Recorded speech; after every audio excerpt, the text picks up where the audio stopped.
Welcome to You Are the Medicine. My name is Jeremiah Egle. This podcast is a space where we explore the art of healing, transformation, and vitality. I sit down with healers, catalysts, and scientists from around the world to reveal how we can optimize our health and grow into wholeness. Because here's the truth.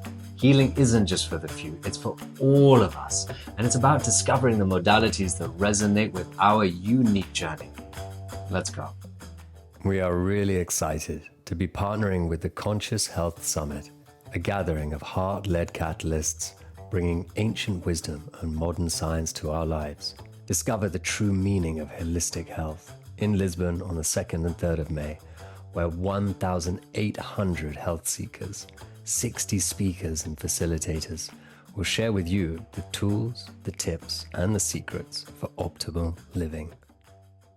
Welcome to You Are the Medicine, and I'm delighted to have my wonderful guest, Egle, here today, who is an incredible woman who's been living in Portugal for now 9 years and is a somatic bodywork therapist.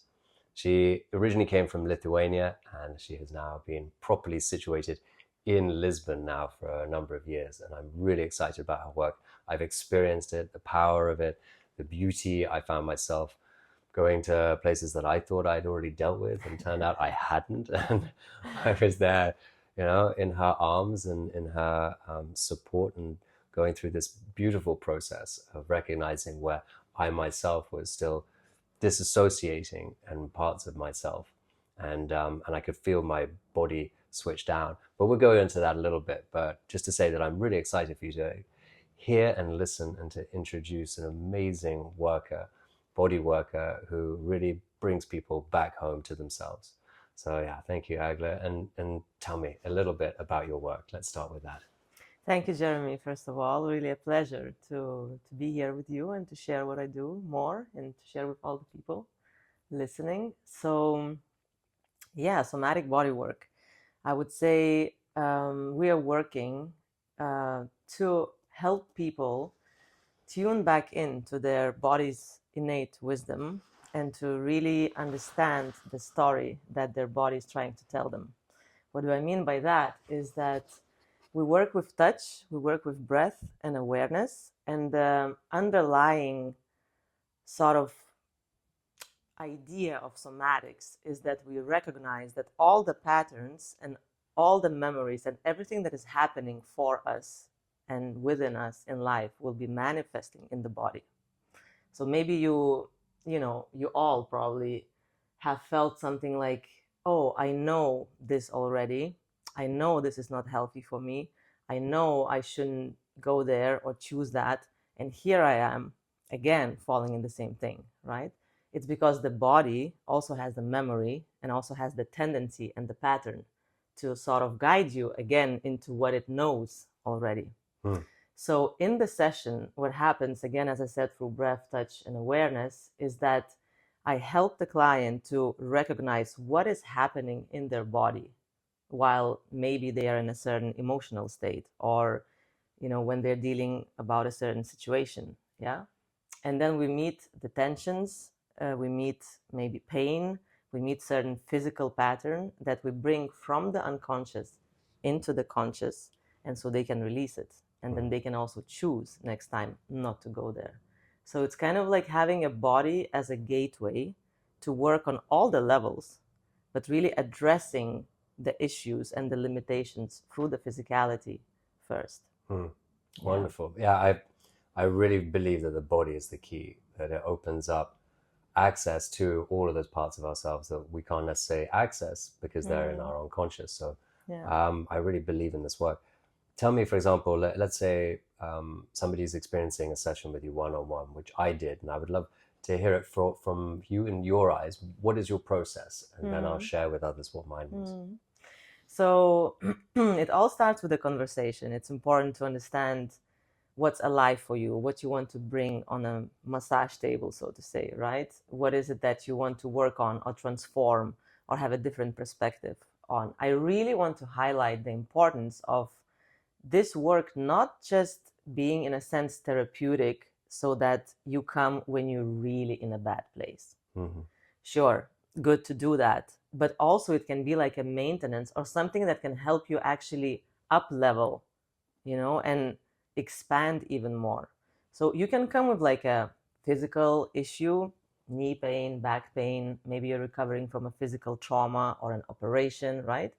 But you can also come with things like, look, I'm burned out, or I notice I'm really anxious, or I start a project and I never finish, or I'm heartbroken, or I have a creative block. Like everything will actually be manifesting in the body. So we can look at it and unlock it from there.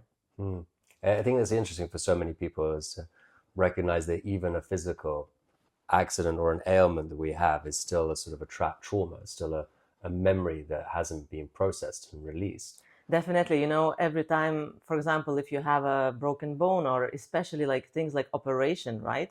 Our mind understands like, yes, I need help and someone is helping me and this is what needs to happen. But for the body, it's an invasion, right? Like maybe normally it would like to just, you know, contract first and run away and shake it off. But like here we go, we get, anesthetics and whatever, and we have to endure that. So all that stays actually in that wound, in the scar then as well. Also the emotions of, maybe fear or, frustration or whatever you've been going through in that period actually is staying in that spot. So it's very, very important to work that out. For example, I have so many women coming to me saying something's wrong with my bowels, right? And I talk with them and it turns out they had a cesarean. As soon as we work with the scar, all the belly problems go away. Wow. Because the energy can just move again. The circulation is free, Yeah. I can completely imagine that. So many of these things we take for granted and we forget how traumatic and difficult they were because we've normalized it. Yeah. And then we just carry on with our lives Yeah. and then look for treatments rather than actually looking to get to the source of what the problem is. Mm. So people will do a kind of like a first of all like a call with you. You'll kind of understand a little bit about them, what their needs are. They'll then come to you, and then what would they be experiencing in that journey?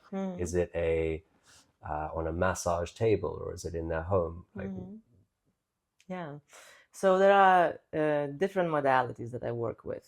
There is a one-on-one in-person sessions. So yes, we talk and then we meet and there is a massage table and eventually the person is lying on a massage table and we work like this. There is a lot of room actually for movement that maybe wants to happen. I also work with dancers, for example. We can work with them moving, right? So there's a lot of freedom. But let's say the massage table is like where we start.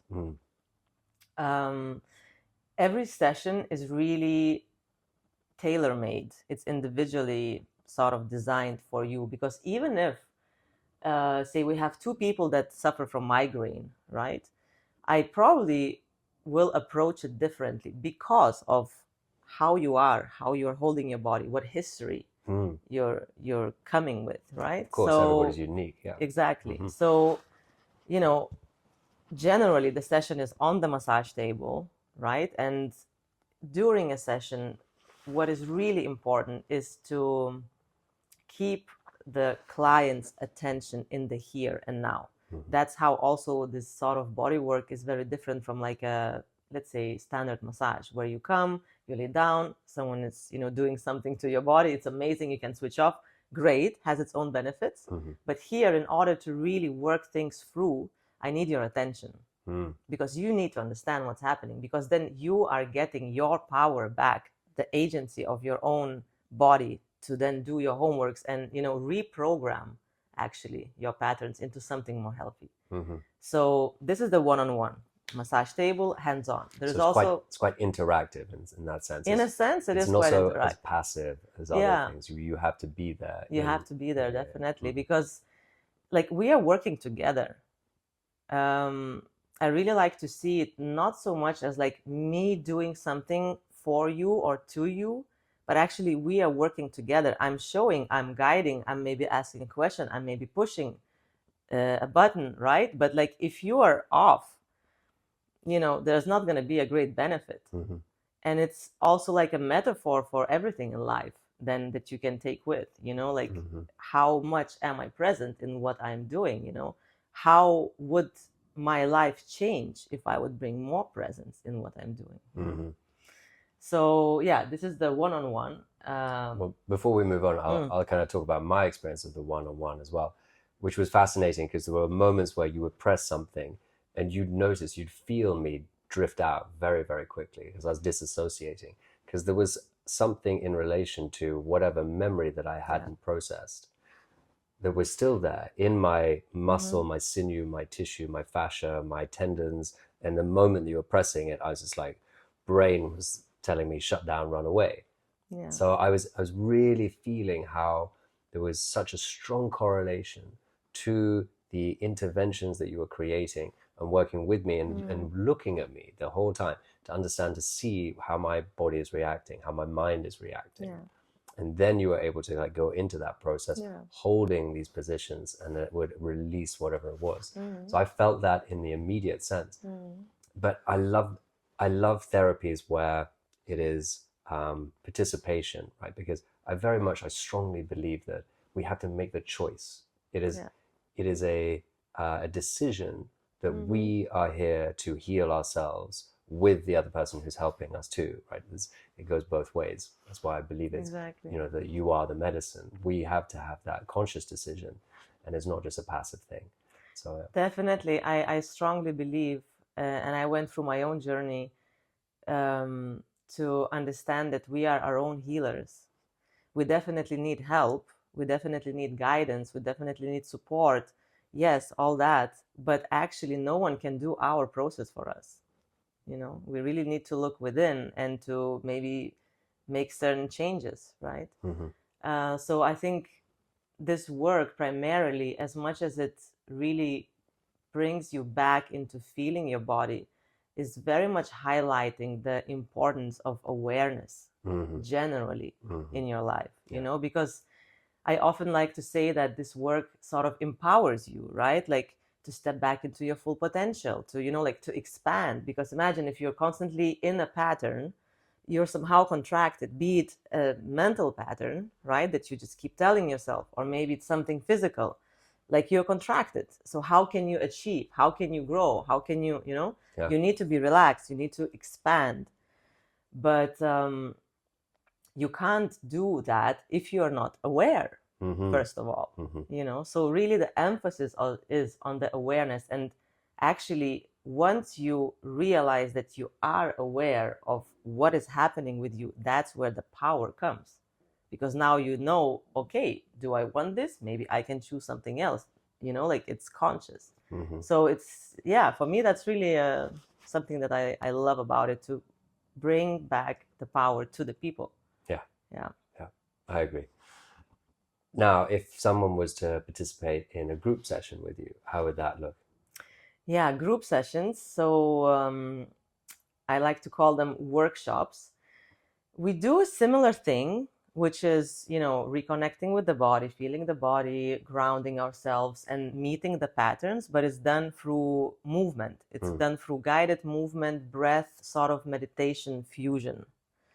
For example, I can't give a session to myself, right? But I can do that through movement. So I work with myself through sets of movement to achieve very similar results. So the group session is like we are together. It can be around a topic that I propose, or it can be something individual. Say, okay, I give you some exercises how to, first of all, ground yourself. And then we can do, like what is alive for you. You notice what is happening in your body. I give you some other exercises how to release that from the body, so it's similar, but it's, let's say, there is no touch, right? Okay. Both are equally powerful. Of course, touch has this extra layer of awareness, like if I touch you, like it's much easier for you to feel that area rather than when I just tell you, feel your knee. So it depends on, like, from person to person, what they prefer or how well are they in their bodies, right? But I love both modalities. And it's also possible to do things online, actually, because at the end of the day, I can really also sense and feel how you're holding yourself. And when you're talking about something that is, overwhelming, I can see how your body shifts. So I can also guide you actually without even touching you, or, guide you then through the online modality, Zoom, whatever, Amazing. into, Yeah. into a release. That's brilliant. So tell me a little, how did you find yourself moving into this field, into this modality? Yeah, it kind of feels like it was a little bit of a windy road. Although, when I got here, everything just made sense so much. Everything just, what I did just completely made sense. And I was like, okay, I think I found my purpose. I think I really feel good where I am now. So, yeah, I come from a family of artists and intellectuals, and there was a lot of space to discuss matters, be it spirituality, religion, art, right? So there was a lot of that intellectual stimulation in my family. Mm-hmm. My parents were also seekers, there was a lot about like Buddhism and Hinduism and that. And I read Castaneda when I was 14, like I was really like going in that. Yeah. I really didn't know what I want to do though, because I've been like all over the place, interested in so many things. So I ended up studying philosophy. Mm-hmm. I finished a master. I got offered the PhD, but I think that was when I felt first time some sort of crisis, because I realized that, okay, like my brain is functioning full on. I'm a machine, Right. but I'm completely disconnected from my heart and from my body.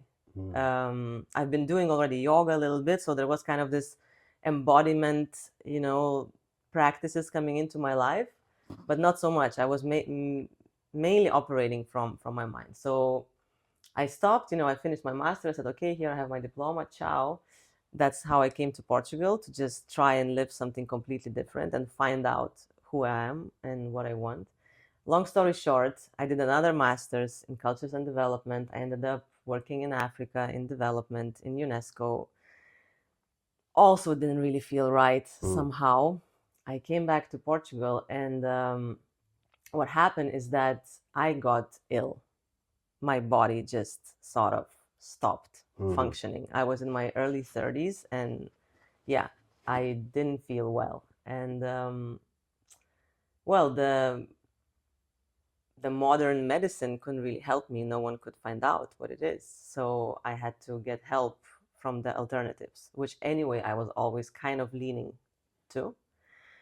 And, I started doing meditation, working with herbalists, really trying to understand what is my body trying to tell me, reading books and all that. And eventually, at the festival, I met a woman that said she's doing transformative bodywork. And I was like, what is that? And she tried to explain me what it is. So I understand very well the people that when I try to say what I'm doing, that they're like, what is that? Yeah.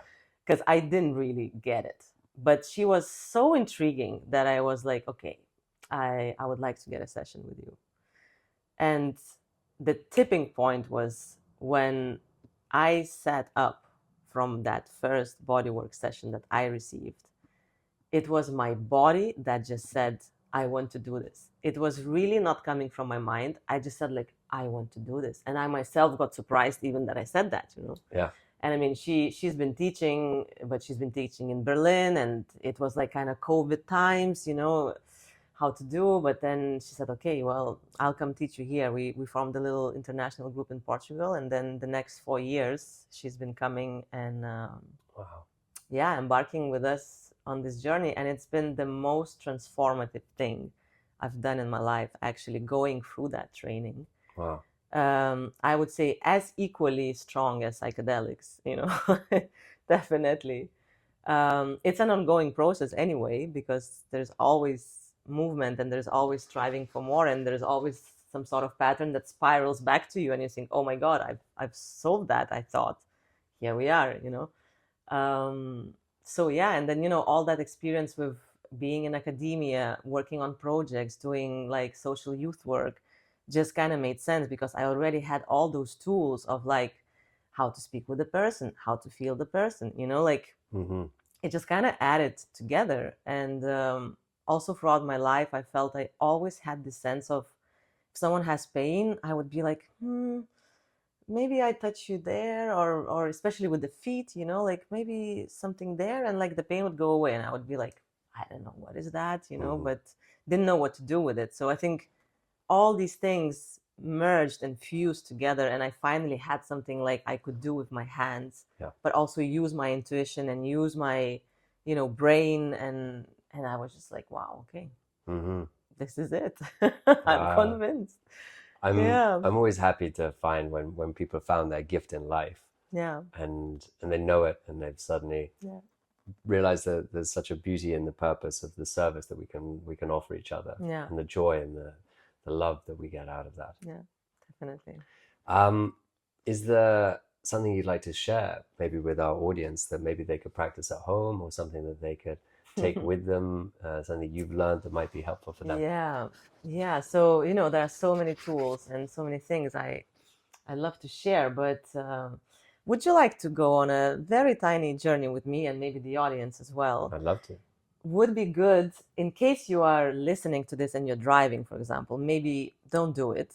Maybe wait for a moment where you are just, at home, or maybe walking also can be good, but like not driving. Let's no let's heavy be machinery. careful, not heavy machinery.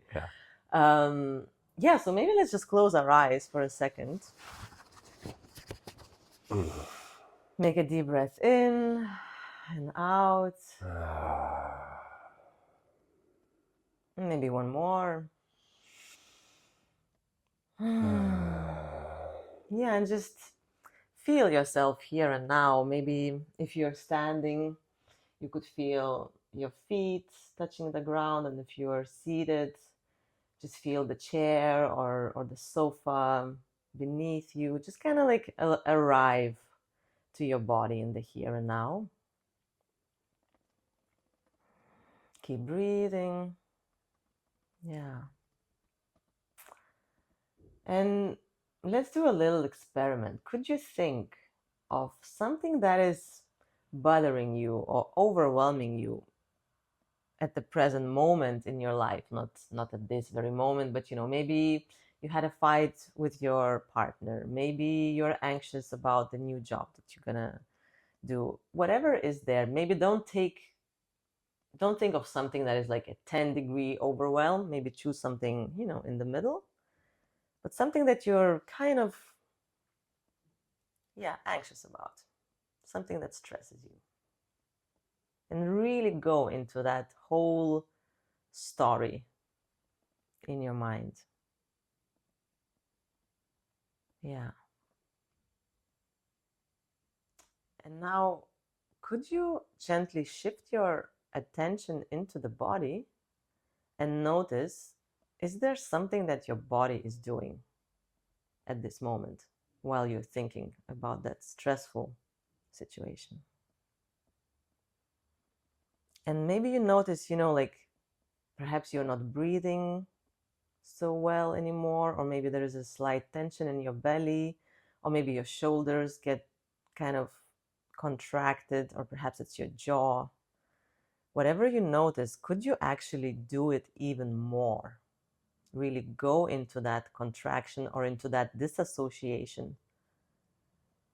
Sort of dial it up. Really to the point where it's kind of screaming at you.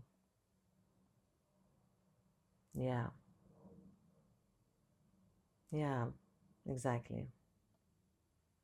So this is what happens, when you're thinking about those things, or also in any other situations in life, perhaps. This is kind of like a little taster of the pattern that you're holding. So I would like you now to breathe deeply in, and maybe even move your body a bit and shake, maybe lift your arms. Breathe again. You can tap those areas that got contracted, right? Open your jaw. Yes. So, this is the core of what you can do with yourself, is just shifting your attention back into the body. And now, for example, you have an idea like, okay, maybe when I'm mad, say you're example was, having a fight with your partner. Maybe when I'm mad, this is what happens in my body. So now next time, if you feel that something is triggering you, there is something that you get again into the automatic response, you can say, okay, wait a second. I know it's my belly. I know it's my breath. I know it's my jaw that gets affected. What if now I try to relax those areas? So if you shift that attention to the body at that moment, you actually won't be able to get into that automatic response and into that emotion, into that emotional charge, because you saved yourself that time of like being, like, woo, I just drive there. Like, wait a second, do I really want to go there? Wait a second, let's relax. Okay, like maybe that isn't that bad actually, or maybe it's an opportunity instead of, fear. Like, it just gives you time to digest what's happening and to choose how you want to respond to it. Yeah. So that's a little taster. Wonderful little taster. Thank you. I very much strongly believe that in society we're kind of running before we can walk, and learning to crawl even requires us bringing that awareness to the body, bringing that attention to the body, listening to our body, because it has all the answers, and we're just really terrible at being sensitive enough to hear what it is that it's telling us. So the more I think that we can practice these types of techniques and tools, the more we can spend time with people like yourself and begin to really tap into the body, the far more healthy society will be in general, and the more happy we'll be in our lives. Definitely. We really live in the times of, you need to be somewhere, you need to achieve, like it's goal oriented, it's like fast, you need to go, you need to, think quick, like we are rushing so much. Where are we rushing to? Like to our deathbeds eventually, or and it's kind of like, wait a second, how can I slow down? And I think what is important to understand, a lot of us think that slowing down means that we are somehow weak or that we are collapsing. But actually, if you really slow down in a sense to feel your body, and you kind of take this vessel with you in whatever you're doing, you have so much more potential and power to choose wisely, to, lead others, to make decisions, whatever. It's just like you're whole, like your whole, all of you is here, instead of like, this is not existing and I'm just operating from my mind, like this is kind of really limited at the end of the day. It is. And we put so much importance on our mind without realizing that our mind and our body are completely inextricably linked. If our body's unhealthy, it's most likely because of our mental health, and vice versa. And so we have to take care of both if we really want to have a holistic, healthy life. Exactly. It's really important to understand that also, now there is a lot of, sometimes I see judgment towards somatics, or bypassing again through somatics certain things, like, just shake it off, just scream it out, like now it's, let's not think about things, let's not address the mind, everything is possible through the body. Like, wait a second. So like, the other both, extreme, yeah, you think, it's like it's both. First of all, you can't shake off a memory. Like, it is going to be in your body. You can't shake off trauma. It is going to be as a memory in your body, but you can learn how to actually release it in a sense, or channel it, that it doesn't affect you anymore. It's going to be there, but like, what do you do with it? Are you going to ride that wave again blindly, or are you going to say, okay, I see you, but I choose now to act and to be and to think and to feel differently. So it's really body and mind and soul eventually, because we can work with belief systems, things that are put on us from maybe societal, frameworks and things like that. But it's through the body. It's not just the body. It's through the body to the mind, soul, and back in a cycle. I love that. Do you believe that we can ever really resolve some of these traumas, memories, to be able to let them go? Or do you think that they always stay with us and we're just merely more observant and aware?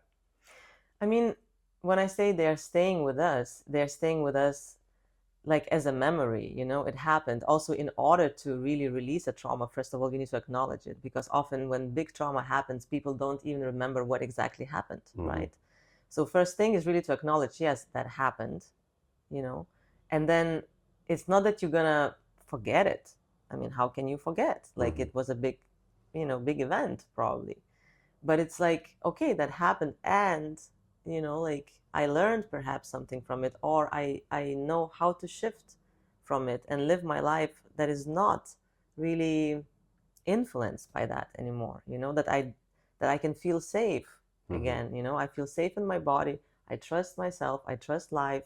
Like, that stuff happened, yes, but now I take a different stance. So I do believe we can heal in that sense from a big trauma, definitely. Yeah. Yeah. One thing I've noticed with clients is many people say, I had a great childhood. There's nothing wrong with me. I'm absolutely fine. And that for me is like a red flag. I'm like, really? And often it's not that they may have had a wonderful childhood in many, many, many different ways. And yet the things that we have trauma around, we are very good at hiding it and forgetting it and putting it as far away from us as possible, because it is associated to some strong fear that we experienced at that time. So it's very hard for us to know whether there have been these significant events in our life that have strongly affected us, and to be able to remember them until we can access them, which is why I think this type of work of moving through the body gives us the opportunity to find these things that are so well hidden. Yeah, and also, trauma, like, it's a very big word. And what is trauma for one might not be a trauma for someone else, right? So when I say trauma, or I think when we talk about it, it can be anything that was just too much, right? And often, if there was not a really life and death experience, people think, my childhood was nice, everything was okay, right? They're not aware even that certain things actually translated as traumatic experiences in their system. Indeed. Or actually that they are operating from a very limited space of possibilities, like the way they see life, what they think of, what is work, like all those limitations that often come from how we see our parents live, and they say, well, I think everything's fine, but then you start to dig and it's like, oh yeah, actually I don't feel good enough. I mean, here we go, one of the core wounds, and we just kind of keep peeling the layers and getting to the core. Sometimes the insecurities that we might have might have been a very tiny little thing. It could be very sort of insignificant, and maybe it was a passing comment that our parents made, but it hit so deep in a way that we never would have expected it. So I see in the type of work that you do and the work that I do, that the huge realizations when people arrive at that point and they're like, wow. And then they see how it has affected and created the patterns of behavior throughout their life from a seemingly insignificant event that has been traumatic. But as you say, it's not a hard trauma. It's not like a car crash or something like that. It's just a very, but at a moment in our lives where we're forming and developing, some things can be can be very sensitive, and it can knock us for six, and we don't even realize that until later on. I can give you an example. I definitely come from a great family. There was nothing overly traumatic, also, like, no violence, no, fine. And here we go. I realized, wow, there are so many things to unpack and to reprogram. And I remember during the training, actually, it was the first module, I suddenly cried. I was receiving and I cried and I felt so ashamed. I felt so weak. I felt, like, wow, how come I'm now, being so vulnerable in front of people? And while now, it's like, yes, let's cry, that's a great way to release, how it shifted also. But where did it come from? I actually even talked with my mother sometime later and I said, how was it in my childhood? Like, was I met emotionally actually? And she said, well, honestly, I remember if I would feel that, you are you're about to cry, I would actually try to distract you, not to feel bad, and to bring you into feeling good again. So this kind of, crying was as if, like, oh, let's not cry. Not that it's a bad thing, but like, a mother doesn't want to see her kid crying. Very natural, right? Yeah. But then that develops into something where, you think if you cry, you're a loser or you're a weak person. So yeah. Things like that. It's very true. I suddenly feel my right foot starting to ache at just even the conversation. So I think, wow, maybe there's something there that I need to explore. But yeah, I've experienced this with clients as well. Like with one client, he'd never been able to express anger. And I think this is often the case with some emotions, really, that we haven't been able to ever express a certain emotion because at some point in life we were told, don't do that, or we were made to feel shame, or we were always coerced into another emotion. So like your example that you gave. So it's wonderful, I think, when we begin to understand there's a full expression of emotions available to us if we're willing to dig a little deeper. Yeah. I'd love to ask, is there somebody in the world who you'd like to offer gratitude towards for the journey and the path that you've been on? Yeah, many people actually. I cannot think of like one person. Definitely want to say thank you and deep gratitude for my teacher, Sophie Kinkel. I mean, without her, I would not have been here. Also, my herbalist, Daisy May, that has seen me rising from the ashes into what I am now. And I keep on working with her. She's amazing. She has a lot of knowledge and wisdom.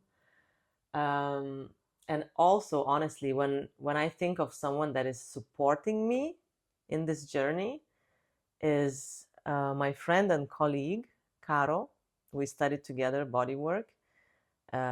She's also practicing. She's a practitioner and a friend. And I think that sort of friendship, is just, I call her, something happened. She supports me there. It's just very beautiful to have such a person in my life. So yeah, Caro Krasel, she's amazing. And she's also a great practitioner and helping people to discover themselves through art as well. She's fusing different modalities. So I think these would be the people mainly. Yeah. Wonderful. Wow. Thank you for them, for the journey that has brought you on and the support that they've offered you and the mentorship and the training.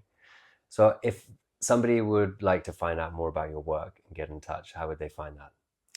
Well, I have my Instagram, so social media, right? Facebook. My website is currently under construction. Maybe by the time it's going to come out, it's going to be there. Yeah. But yeah, just drop me a line there. And there's also a Calendly link to just book directly a session or a call. So what's your tagline in Instagram? We'll put it in the show notes, but we can also say it now. It's Egle Somatic Journey. Okay. So Egle Somatic Journey. Okay, amazing. Thank you very much for your time. Thank you. Thank you so much, Jeremy. Yeah, thank you for everything you're bringing to the world, all this beauty, this opportunity for people to know themselves and heal themselves, and for the healing that you bring. I'm very, very honored to have you in my life. Thank you. It's a pleasure. Thank you, everyone.